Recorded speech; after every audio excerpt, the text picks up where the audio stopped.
அவருடைய தேர்தல் அறிவிக்கையில் நாங்கள் ஆட்சிக்கு வந்தால் மதுரை விமானத்துக்கு பெயர் சூட்டுவோம் என அதிமுகவுடைய சட்டப்பூர்வமான தேர்தல் வாக்குறுதி கொடுத்திருக்கிறார்கள்.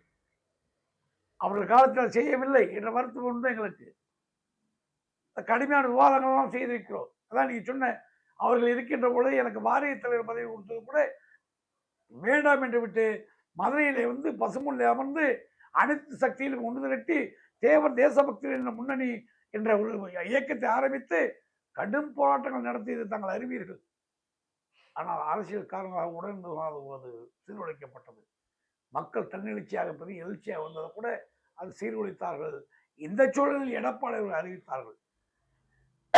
2 கோரிக்கையை வைத்தார்கள் அவர்கள். ஒன்று, தேவருக்கு பாரத ரத்னா விருது கொடுக்க வேண்டும், மதுரை விமானத்துக்கு பெயர் சூட்ட வேண்டும் என்ற கோரிக்கை வைத்தார்கள். எதிர்ப்பும் ஆதரவும் வந்தது ஒரு பக்கம்.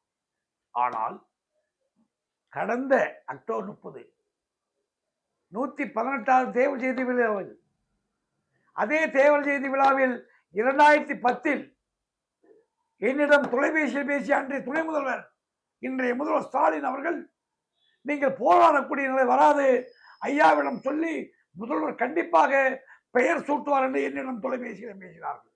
நாங்கள் அவருக்கு கருப்பு கொடி அறிவித்த போது அக்டோபர் 30 118வது தேவர் ஜெயந்தி வருகின்ற பொழுது பத்திரிகையாளர் கேட்கிறார்கள், பசுமன் தேவருக்கு பாரத ரத்னா விருது கொடுக்கப்படுமா என்று சொல்லி, பரிசீலிக்கப்படும் என்று சொல்லி, எந்த கோரிக்கையை நீண்ட காலமாக வைத்திருக்குமோ அந்த கோரிக்கையை மடைமாற்றம் செய்வதற்கு பாரத ரத்னா என்ற இந்தியாவின் உயரிய விருதாம் பாரத ரத்னா கொடுக்க ஏற்பாடு செய்து இந்த பிரச்சனையை எதற்காக போராடினமோ அந்த பிரச்சனையை மடைமாற்றம் செய்வதைப் போல இருக்கிறது என்பதை தெரிவித்து, முக்கிய காரணம் தேவருடைய தலைவனாக திகழ்ந்த நேதாஜி சுபாஷ் சந்திர போஸ் அவர்களுக்கு 1992 இந்திய அரசால் பாரத ரத்னா பட்டம் கொடுக்கப்பட்டது. அவர்களும் ஃபார்வர்ட் பிளாக் கட்சியை ஏற்றுக்கொள்ளவில்லை. மத்திய அரசு அறிவித்து விட்டது. நேதாஜியின் குடும்பமும் ஃபார்வர்ட் பிளாக் கட்சியும் உச்ச நீதிமன்றம் சென்று நேதாஜி மரணம் என்பது உறுதிப்படுத்தாத ஒன்று, அறிவிக்கப்படாத ஒன்று, சட்ட ரீதியாக அவருடைய மரணம் சம்பந்தமாக எந்த ஆவணமும் கிடையாது, அவ்வளவு பெரிய தலைவனுக்கு பாராளுமன்றத்திலேயோ அவர் பிறந்த வங்க மாநிலத்திலேயோ இல்ல அவர் தலைமை தாங்கிய ஃபார்வர்ட் பிளாக் கட்சியோ காங்கிரஸ் கட்சியோ இதுவரை இரங்கல் கூட தெரிவிக்கவில்லை. ஆகவே மரணத்துக்கு பின்னால் கொடுக்கிற பாரத ரத்னா மரணமில்லா தலைவனுக்கு தேவையில்லை என்று சொல்லி உச்ச நீதிமன்றத்தால் நிறுத்தி வைக்கப்பட்டது. 92 தேவர் உயிராக நினைத்து கடைசி வரை இருக்கிற சொன்ன நேதாஜிக்கே பாரத ரத்னா வேண்டாம்னு ஒதுக்கிய நாங்கள் தண்டுகள் கொடுத்துருக்கீங்க, கிரிக்கெட் வீரருக்கு எம்ஜிஆர் கொடுத்துருக்கீங்க பாரத ரத்னா. அந்த பாரத ரத்னா என்பது 1954 வரை 5 பேருக்கு கொடுக்கப்பட்டது. அவர்கள் தேவரோடு சமகாலமாக இருந்தவர்கள். ராஜகோபாலாச்சாரியார், ராதாகிருஷ்ணன், ராஜாஜி போன்ற 5 மிக முக்கியமான தலைவர் சமகாலத்தில் வந்து கொடுக்கப்பட்டது. இனி கிரிக்கெட்டில் தண்டலருக்கும் பாரத ரத்னா, எல்லாத்துக்கும் பாரத ரத்னா மலிவான பொருளாகிவிட்டது. மதுரை விமானத்துக்கு பெயர் சூட்ட சொன்னால் நீங்கள் பாரத ரத்னா மடைமாற்றுவது வன்மையாக கண்டிக்கத்தக்கது. இதை மடைமாற்ற வேண்டாம், எங்கள் நியாயமான கோரிக்கையை நீங்கள் ஏற்றுக்கொள்ள வேண்டும் என்று தெரிவித்துக் கொள்கிறேன். இப்போ இறுதியாக சில போராட்டங்கள் அறிவிக்கிறதாக இருக்கீங்க பாரதிய ஃபார்வர்ட் பிளாக்ல இருந்து, அப்படி ஏதாவது அறிவிப்பு இருக்கிறதா? அந்த செய்தி உண்மைதானா?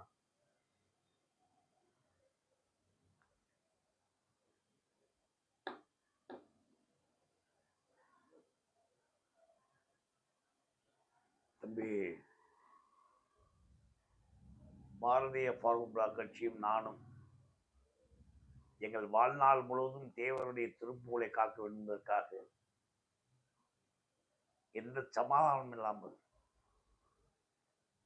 எத்தனையோ இடி மின்னலெல்லாம் தாங்கி, சோகத்தை தாங்கி, வறுமையை தாங்கி தொடர்ந்து களத்தில் இருப்பவர் என்பதை எத்தனையோ விமர்சனம் மத்தியில் சொல்லலாம். ஆனால் யாரிடமும் மண்டியிட்டோ கெஞ்சி கெதிரியோ எவனையும் அண்டியோ நான் வாழ்ந்ததில்லை. தேவர் திருமானுடைய திருப்புகளுக்கு களங்கம் இங்கு வருகின்ற பொழுதும் களத்திலே தனிநபராக நிற்கக்கூடியவன் நான். எத்தனை தனிமைச் சிறைகள், எத்தனை வழக்குகள், எத்தனை தலைமுறை வாழ்க்கையெல்லாம் வாழ்ந்தோம் என்பது எங்களை பற்றி தெரிந்தவர்களுக்கு தெரியும். தேவர் பேரை சொல்லி வயிறு வளர்த்தவன் எவனும் உருப்பட்டதாக வரலாறு கிடையாது. தேவர் பேரை சொல்லி அரசியல் அறம் தாண்டியவன் எவனும் அரசியல் நிலைத்தது கிடையாது என்பது கடந்த கால வரலாறுகள் தெரியும். இந்த நேரத்தில் ஒன்றை சொல்ல வேண்டும். கடந்த அக்டோபர் 30 கூட பசுமொன்னிலே நடைபெற்ற உலகம்புறம் கொண்டாடப்பட்ட ஒரு சிறு சம்பவம் எங்களை எல்லாம் காயப்படுத்தியது. எப்படி நாங்கள் ஒரு ஃபார்வர்ட் பிளாக் இயக்கத்துக்காரனாக நேதாஜி தலைவனாக ஏற்றுக்கொண்டு தேவரை வழிகாட்டியாக ஏற்றுக்கொண்டு அந்த இயக்கத்தின்பால் பற்றும் தீராத காதலும் கொண்டு பயிற்சி பெற்றவர்கள் நாங்கள். ஃபார்வர்ட் பிளாக் என்ற புனிதமான இயக்கத்தை எங்களை இழுத்துக் கொண்டு பணியாற்றுகின்றோமோ அதே போல பல தியாகங்களை செய்து பிறந்ததே ராஜாவாக பிறந்தவர் சீதர் வாண்டியார் அவர்கள். அவர் சகோதரர் பிரேம்குமார் வாண்டியாரை அழைத்து வந்தவர் இந்த மண்ணுக்கு நான். அவர்கள் கைது செய்த போது அவர்களுக்கு ஆதரவாக களத்தில் நின்று சிறை சென்றவன் நான். மதிமுக பிரபு சண்முகத்துடைய கொலை வழக்கு நடைபெற்ற போது அவர்கள் கைது செய்த போது இங்கே போராட்டம் நடத்தி சிறை சென்றவன் நான், அறிமுகமே இல்லாத போது. அப்படிப்பட்ட அவர்கள் தேவரம்பால் தீர்க்கப்பட்டு கொண்டு எங்கே பிரச்சனை இருந்தாலும் 400 மைலுக்கு அந்த பக்கம் மிக சிறிய சொற்பமாக வாழ்கின்ற பகுதியில் இருந்து தன்னுடைய பலமான வாழ்க்கை, தன்னுடைய அதிகாரம், தன் செல்வாக்கு அத்தனை தூக்கி விட்டு களத்துக்கு வந்து நிற்கக்கூடியவர்கள் முதன்மையாக சீதர் வாண்டியார் அவர்கள். அன்னதானம் போடுகிறார் அவருடைய பிறப்பது, விருந்து உபச்சரிப்பதும், வந்தவர்களுக்கு விருந்தளிப்பதும், மரியாதை கொடுப்பதும் அந்த குடும்பத்துக்கே சொந்தமான ஒரு அற்புதமான மனிதர்கள் அவர்கள். அவர் பசுமூனிலே ஒரு காலகட்டத்தில் குடிக்க கூட தண்ணி இருக்காதாங்க. இங்கிருந்து கட்டிச்சு கட்டிட்டு போட்டு தண்ணீர் நல்லா இருக்காது. அங்கே குடிக்கிறதுக்கான தண்ணீர் கூட கொஞ்சம் கஷ்டமா இருக்கும். தண்ணீர் இருந்து கட்டிச்சோறு கட்டி போன காலங்கள் உண்டு நாங்கள். ஆனால் அங்கே வந்திருப்பவர்கள் எல்லாம் பசியாராமல் செல்ல வேண்டும் என்பதற்காக ஒரு அன்னதான திட்டத்தை கொண்டு வந்து அதற்காக அல்லும் பகலும் பாடுபடக்கூடியவர். அது மட்டுமல்ல, அந்த தலைவனுடைய புகழுக்கோ அந்த அவர் சார்ந்த சமூகத்துக்கு ஒரு பிரச்சனைனாலும் கூட 400 மைல் புறப்பட்டு வந்து மாறேந்தி முன்னிற்பதில் முதன்மையானவர் வாண்டியார் அவர்கள். அந்த சமூகத்தினுடைய தலைவர்கள். நாங்கள்லாம் முக்குளத்தூர் தலைவர் கிடையாது. அவங்க மீண்டும் மீண்டும் பதிவு செய்யுது. எங்களுக்கு ஜாதிக்கு சம்மதம் கிடையாது. அந்த இனத்தில் பிறந்திருப்பதற்காக குரல் கொடுக்க வேண்டிய கட்டாயங்களுக்கு கொடுக்குமே தவிர தவறான இதெல்லாம் கிடையாது. புரட்சியாளர்கள் நாங்கள்லாம். அப்படிப்பட்ட தலைவரை பசுமொன்னிலே ஆலயத்திற்குள் தலைவனுடைய திருஅடக்கம் பண்ணி அந்த புண்ணிய பூமியில் ஒருவரை அடித்து விட்டார் என்பதற்காக, கையோங்கி விட்டார் என்பதற்காக அவர் எந்த மனநிலையில் அந்த எல்லைக்கு சென்றிருப்பார். அங்கே இருக்கின்ற நிர்வாகிகளுடைய நான் கண்காணித்து வருகின்ற பொழுது ஒரு சில முக்கிய பிரமுகர்களுடைய நடவடிக்கையை பார்க்கின்ற பொழுது அந்த பசுமொன்னிலே ஆதிக்கம் செய்ய வேண்டும் என்பதற்காகவும் தன் அதிகார கட்டுக்குள் வைத்துக் கொள்ள வேண்டும் என்பதற்காக ஒரு சிலர் திட்டமிடுகிறார்களோ என்று கருதுகிறேன். அப்படி திட்டமிட முடியுமா? அதுக்கு வாய்ப்பு இருக்கா? உங்களுக்கு ஒரு விஷயம் தெரிந்து கொள்ள வேண்டும். பழனி கோயில் அரசு விழாவாக இருந்தாலும் கூட அதிகாரத்தில் கட்டப்பட்டு அதை கோயிலாக மாற்றிவிட்டால் அவர்கள் இயக்க நடத்துவர்களுடைய ஆதிக்கம் அங்கே குறைக்க வேண்டும் என்ற திட்டம். தேவர் சொல்லுவார், நான் பல இடத்துல பதிவு செய்திருக்கிறேன், ஒரு மிகப்பெரிய தியாக தலைவனை, அவன் மண்ணுக்கும் நாட்டுக்கும் அர்ப்பணம் செய்தவனை, அவன் புகழ் பாடுவதை, அவன் தியாகத்தை மெச்சுவதை அடுத்த தலைமுறைக்கு கொண்டு செல்ல தடுக்க வேண்டும் என்றால் தலைவனை தெய்வமாக்குவது. 50 பைசாவுக்கு பத்தியும் சூடவும் பொருத்தி விட்டால் தலைவன் தெய்வமாகி விடுவார். அவன் எதற்காக தியாகம் செய்தான், எந்த கொள்கைக்காக வாழ்ந்தான், தன்னுடைய உரைகளை என்ன பேசியிருக்கிறார், எதற்காக அவரை பின்பற்றுகிறோம் என்பது எதுவும் தெரிய வேண்டியதில்லை. சாமி கும்பிட்டான், இறைவனாகி விட்டால், தலைவன் இறைவனாகி விட்டால் அவர் இறைவன் தான், அது மாற்றம் இல்லை. அதுக்கு 2 வழி இருக்கு. அரவிந்த கோஷ் அரவிந்த ரிஷியா மாறினார் பாண்டிச்சேரிக்கு. மிகப்பெரிய வெடிகுண்டு, மிகப்பெரிய தலைமுறை அவர்கள் ஒரு மார்க்கத்தை உருவாக்கினார்கள். அரவிந்தர் ஆசிரமம் என்று அமைத்து அவருடைய போதனைகள் எல்லாம் சொல்லி லட்சக்கணக்கான உலக நாட்டு சீடர்கள் எல்லாம் வந்திருக்கிறார்கள். சுவாமி விவேகானந்த ராமகிருஷ்ணா மடத்தை உருவாக்கினார். இன்று உலகம் முழுவதும் பரவி இருக்கிறது. ராமகிருஷ்ணா மடத்தில் இருந்தவர்கள் எல்லாம் சுதந்திர போராட்டத்தின் தீவிரவாதிகள், படித்தவர்கள், பல செல்வாக்கான குடும்பத்தைச் சேர்ந்தவர்கள். அவர் ராமகிருஷ்ணா மிஷன் என்ற பெயரில் நாட்டுக்காக பாடுபட்டார்கள், பாடுபட்டு இருக்காங்க உலகம் முழுவதும். வடலூர் வல்லாருடைய சன்மார்க்கி தான் பசுமன் தேவரும்.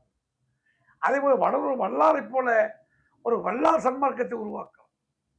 இப்படி தேவரை தெய்வமாக வணங்கக்கூடியவர்கள் அவருடைய ஆன்மீக பணிகளை முன்வைத்து ஐயா வைகுண்டர் போல, கேரளாவில் நாராயண குருகளை போல இப்படி ஒரு ஆன்மீக கட்டமைப்பு உருவாக்கி அந்த ஆன்மீக வழியில் அவர்களை செலுத்தி ஆரோக்கியமாக கொண்டு செல்வது ஒரு பக்கம், அவர் அரசியலை பின்பற்றி இந்த தேசத்துக்காக பாடுவது ஒரு பக்கம். இதையும் அதையும் இரண்டாக போட்டுக்கொள்ள விளைவு பசுமுன்னிலே நடைபெற்றிருந்த சம்பவம்.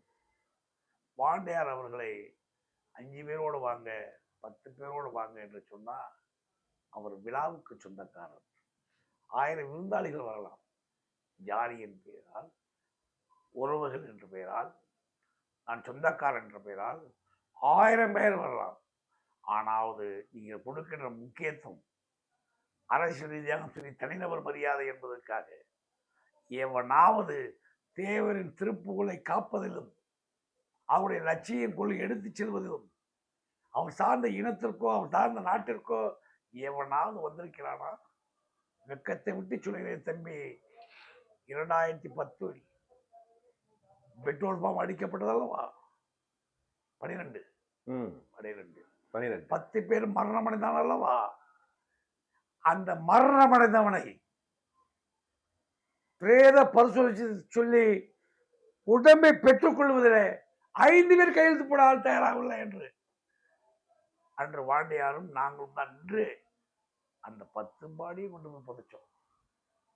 என்னப்பா இன்னைக்கு பசுமுன்னில் கூட்டம் கூடுகிறது, லட்சக்கணக்கான மக்கள் வருகிறார்கள். பசுமன் தேவன் உறவினர், பசுமன் தேவனுடைய சொந்தக்காரன் என்று சொல்லி அங்கே விழாவை ஆண்டாண்டு காலமாக தியாகம் பண்ணி நடத்தி கொண்டிருப்பவர்களை தடுத்தால் தவறான முன்னுதாரணமாகிவிடும். பாண்டியாருக்கு நடந்த சம்பவம் என்பது எங்களுக்கு மிகப்பெரிய மனச்சோர்வையும் மன அதிர்ச்சியையும் கொடுத்திருக்கிறது.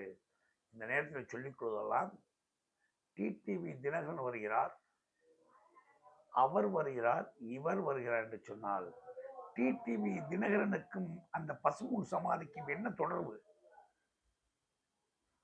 யார் அவன்? எங்கே இருந்து வந்து அரசியல் செய்கிறான்? அவனால் சமூகப்பட்ட அவமானத்தினை சாதாரணமா டிடிவி தினகரன் மாண்டியார் வழியை போனான். என்னங்கிறது யாருகிட்ட? அவனுடைய அரசியல் எல்லாம் மன்னார்குடியில் வைத்திருக்க செய்திருக்கிறானா? ராம்நாட்டிலையும் மதுரை மாவட்டத்திலையும் தேனி மாவட்டத்திலையும் இழிச்சு வாங்கியிருக்காங்க என்ற பெயரால் உன்னை வட்டமிட்டுக் கொண்டு இருப்பதற்கு என்ன தகுதி இருக்கிறது வாண்டியார் முன்னால் நிற்பதற்கு? வாண்டியார் முன்னால் டிடிவி தினகரன் வருகிறான் என்று சொன்னால் காத்து கொண்டிருக்க வேண்டும். வாண்டியார் எப்பொழுது வெளியே போயிடும் அப்பதான் வந்திருக்கணும். அதை விட்டுட்டு 5 பேர் வாங்க, 10 பேர் வாங்க, வாண்டியார் அடிச்சுட்டாரு இன்னொருத்தன் சொல்றான். பொணும்பாரி சண்டாளர்கள் பாவிகளே, வாண்டையாருக்கு தஞ்சாவூர் கல்லனுக்கும் பசுமுன் தேவருக்கு என்ன சம்பந்தம் கேட்கான்? இந்த டிவியில் உட்காந்து யூடியூப் உட்காந்து பேசுறதுதான் விளைவுகள் கடுமையாக இருக்கும். தேவருடைய திருப்புகளை காக்க போராடுகிறோம் நாங்கள், அவருடைய லட்சியத்துக்காக வாழ்கிறோம் நாங்கள். எங்களுக்கும் உங்களுக்கும் நிறைய தூரம் உண்டு. விருந்தாளிகள் வந்திருந்தால் விருந்தாளியாக செல்ல வேண்டும். வீட்டுக்காரனும் விழா சொந்தக்காரனையும் காயப்படுத்துவது என்பது அந்த தேவர் திருமகனை காயப்படுத்துவது போல என்பதை தோட்டம் வாயிலாக பதிவு செய்து வாண்டையாருக்கு நடைபெற்ற சம்பவம் மன்னிக்க முடியாது, மறக்க முடியாது. ஏனென்றால் எதிர்காலத்தில் எங்களுக்கே நடக்கலாம் அல்லவா. இதை இப்ப களைவதற்கு, இதை சரி செய்வதற்கு என்ன செய்யலாம் எதிர்காலத்தில்? பாண்டையார் அவர்கள், மரியாதைக்குரிய பிரேம்குமார் பாண்டியார் அவர்கள் ஒரு அறிக்கை வாயிலாக இனிமேல் பசுமொன்னுக்கு வரமாட்டேன் என்று ஒரு அதிர்ச்சியான தகவல் சொல்லியிருந்தார். அதான் ஸ்ரீதர் அண்ணன், ஸ்ரீதர் பாண்டியார் வாண்டியார். அது மிகவும் வருத்தத்தை கொடுத்தது. யாருக்கோ பயந்து எதற்கோ ஓடியது போல புறக்கணிப்பது என்பது, மண் நம்முடைய மண், தலைவர் நம்முடைய தலைவர், சொத்து நம்ம சொத்து. யாராவது கைப்பற்ற பல பேர் முயற்சி இருக்கிறார்கள். அந்த தேசிய திருவிழாவை ஜாதிய திருவிழாவாக்கிய பல பேர் உண்டு கொளுத்திருக்கிறார்கள். ஆனால் எண்ணி பார்த்தீர்கள் என்று சொன்னால் அவர்கள் எல்லாம் கால ஓட்டத்தில் காணாமல் போயிருக்கிறார்கள். தேவர பேரை சொல்லி அரசியல் நிலைத்து பிழைப்பு நடத்துவர்கள் எல்லாம் செல்லா காசா இருக்கிறார்கள். அது ஒரு பெரிய பவர் ஸ்டார், அது பவர் பொசிஷன். அது அந்த இடத்தில் இந்த ஜிகினா போராளிக்கான வேலை இல்லை. ஆகவே ஆரம்பிக்குரிய சகோதரர் ஸ்ரீதர் வாண்டியார் அவர்களே, நீங்கள் உங்கள் கோரிக்கையை வாபஸ் வாங்க வேண்டும் என்று நான் நேரடியாக தொலைபேசியில் பேசியிருக்கிறேன். பொருள் பதிவு வந்து தொலைபேசியில் பேசியிருக்கோம், விவாதம் பண்ணியிருக்கோம். வெகு விரைவில் அவர் சந்திக்க இருக்கிறேன் என்பதை தெரிவித்துக் கொள்கிறேன். இறுதியாக உங்களுடைய போராட்டம் அப்படின்ற ஒரு தகவல் வருது. நான் ஏற்கனவே கேட்டேன், அது உண்மையா? அந்த போராட்டம் குறித்து இப்போ நீங்கள் பேசலாமா? அதாவது விரும்பினால் பேசலாம், இல்லைன்னா இதோட முடிச்சு. இல்லை, அதில் பற்றின கடந்த 118 அக்டோபர் 30 அன்று மத்திய மாநில அரசுகளில் உயர் பொறுப்பில் அதிகாரத்தின் உச்சத்தில் இருப்பவர்கள் எங்களிடம் சொல்லியது, பசுமொன் தேவர் பெயரை அறிவிக்கப் போகிறோம் என்று. நாங்களும் அவளோடு இன்னும் தொடர்ந்து ஏமாற்றப்பட்டோம். பெயர் இதுவரை சூட்டப்படவில்லை. மக்களை திரட்டி போராடுவதோடு அந்த தலைவனுடைய தொண்டனாக அந்த தலைவன் எங்களுக்கு புகழை கொடுத்தான், செல்வாக்கை கொடுத்தான், உலகறிய செய்தான். அவன் போட்ட பிச்சைதான் என்று நாங்கள் எல்லாம் உலகத்திற்கு தெரிந்தவர்கள். அந்த தலைவனுடைய பெயரை நாங்கள் வாழ்கின்ற காலத்திலே சூட்ட முடியவில்லை என்றால் இனி அனுமதிக்கப்பட்ட ஆண்டுகள் கம்மியாகத்தான் இருக்கிறது. எங்களுக்கு அடுத்த தலைமுறை இதை கொண்டு செல்வார்களா, ஏமாற்றப்படுவார்கள் என்ற அச்சம் எங்களுக்கு ஏற்பட்டிருக்கிறது. அதற்காக தெய்வீக திருமண் தேவர் அவர்களை கடந்த 100 ஆண்டு நெருக்கி தெய்வமாக வணங்குகின்ற உசிலம்பட்டி பகுதியில் யாரையும் அழைக்காமல், யாரையும் காயப்படுத்தாமல், பொதுமக்களுக்கு இடைஞ்சல் படாமல், எங்களுடைய மனம் வலிமையை நிரூபிக்கத்தக்க வகையில் வருகின்ற 10ஆம் தேதி நவம்பர் 10 பசும்பொன் தேவர் திருமகன் சிலை அமைந்துள்ள உசிலம்பட்டி 5 நான் மட்டும் தனி மனித சத்தியாகிரகம் தொடர். ஒன்று, நான் 30ஆம் தேதி சொல்லியதை, மேடையிலே கூறிய கருத்தை லோட்டஸ் வாயிலாக தெரிவித்துக் கொள்வதல்ல. இது அரசியலுக்கான போராட்டமோ, வயிறு வளர்க்கின்ற போராட்டமோ, விளம்பரப்படுத்த வேண்டிய போராட்டமே கிடையாது. நான் 45 ஆண்டு காலமாக அந்த தேவர் திருமகனாரை தந்தையாக முட்டு எந்த அளவிற்கும் கொன்று மணி அளவுக்குரிய அளவிற்கு அவரை பின்பற்றி வந்திருக்கிறேன். தனி மனித சில தவறுகள் நடந்திருக்கலாமே தவிர அவருடைய பெயரால், அவருடைய லட்சியத்தில் நான் எப்பொழுது பின்வாங்கியவன் அல்ல. அதை நிரூபிக்கத்தக்க வகையில் தேவர் திருமகன் பெயரை சொல்லி தன் வாழ்நாள் முழுவதும் ஒருத்தன் மடிந்தான் அழிந்தான் என்பதை நான் வாழ்வில் பாக்கியமாக கருதுகிறேன்.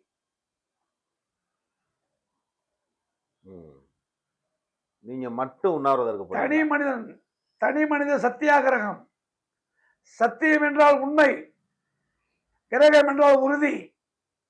மகாத்மா காந்தியத்தில் எங்களுக்கு நம்பிக்கை இல்லை. ஆனால் சத்தியத்தின்பால் உண்மையின்பால் எனக்கு நம்பிக்கை இருக்கிறது.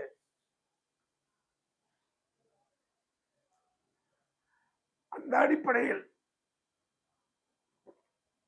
வந்தால் அனைவரும் சேர்ந்து, இல்லை என்றால் நான் மட்டும், எதிர்த்தால் அத்தனை மீது எதிர்த்து, இது இந்த போராட்டம் என்னுடைய இறுதி போராட்டமாக இருக்கும்.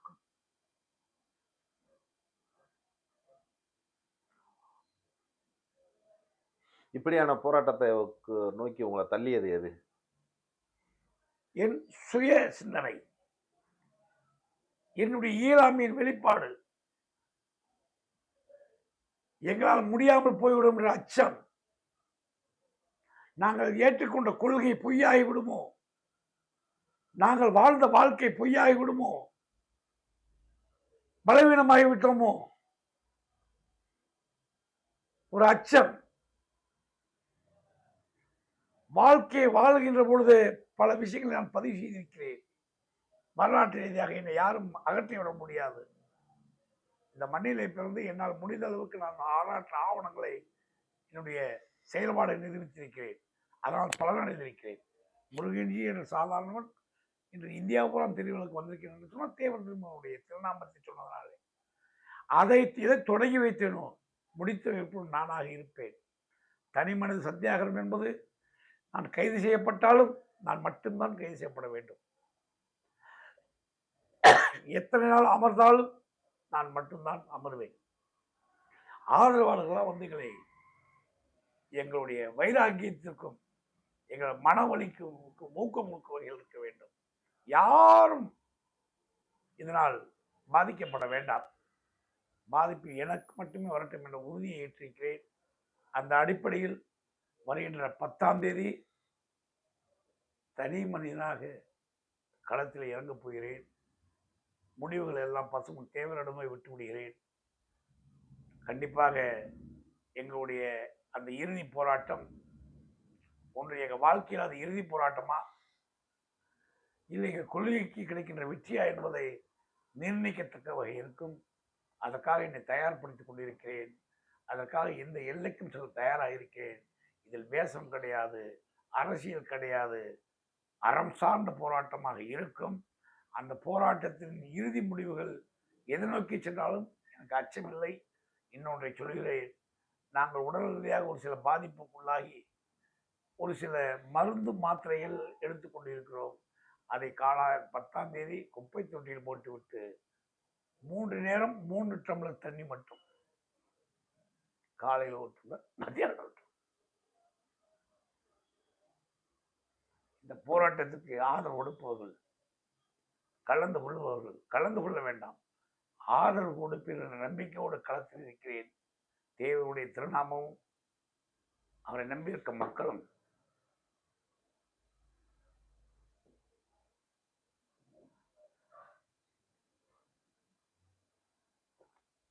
எங்களை கைவிட மாட்டார் என்று மாபெரும் நம்பிக்கையோடு களத்தில் இறங்குகிறேன். வாருங்கள், உங்கள் அத்தனை பேரையும் நவம்பர் 10ஆம் தேதி உசிலம்பட்டில் உள்ள பசுமன் தேவர் திருமகனுடைய காலடியிலே சந்திப்போம். வாழ்க தேவர் நாமம். ஜெயஹிந்த்.